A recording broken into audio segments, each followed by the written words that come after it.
Dan, il dit, oui, non, pas l'important, c'est qu'on va manger au Paris Grill le 28. Et voilà, ça, c'est la prime. Oui. Je peux-tu revenir sur l'affaire d'Ashton? Non, malheureusement, non. On n'a pas le droit, OK. Non, on peut le mentionner. Non, c'est parce que les gens d'Ashton ont bien réagi. Ils nous ont envoyé un petit courriel sympathique en disant, Louis parlait d'une mésaventure avec son fils hier dans la tempête. C'était pas une grosse affaire. Hier, il attendait l'autobus au coin de Saint-Louis et puis de route de l'église, là. Et puis, il y avait une tempête, évidemment. Il faisait froid, puis il ventait, puis il neigeait.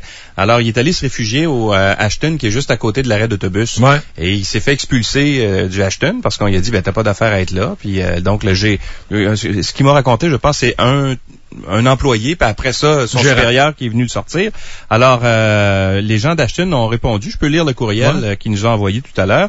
Je me nomme Michael Drolet, je suis en charge de publicité marketing pour les restaurants chez Ashton. C'est avec stupéfaction que nous avons entendu l'échange cet après-midi à propos du fils de M. Lacroix qui s'est retrouvé au cœur d'un regrettable malentendu dans l'un de nos restaurants. Nous tenons à mentionner qu'il y a effectivement eu une grave erreur de jugement de la part d'un membre de notre personnel. Bien sûr, il ne s'agit pas d'une politique d'entreprise de mettre dehors un étudiant qui attend l'autobus durant une tempête. L'événement qui s'est produit hier est un cas isolé et malheureux et soyez assurés qu'un suivi a été fait auprès du responsable de cette succursale. En son nom et au nom des restaurants Ashton, nous tenons à offrir nos excuses à ce jeune homme. Alors, je trouve que c'est grand seigneur. Oui, mais quelle bonne compagnie, Ashton. Ouais. Oui, très bien géré, effectivement. Alors, pour le gérant, ça va être 4% ce soir sur la poutine. C'est ça. Gilles Parent de la radio. Gilles Parent. Gilles Parent de la radio. Gilles Parent.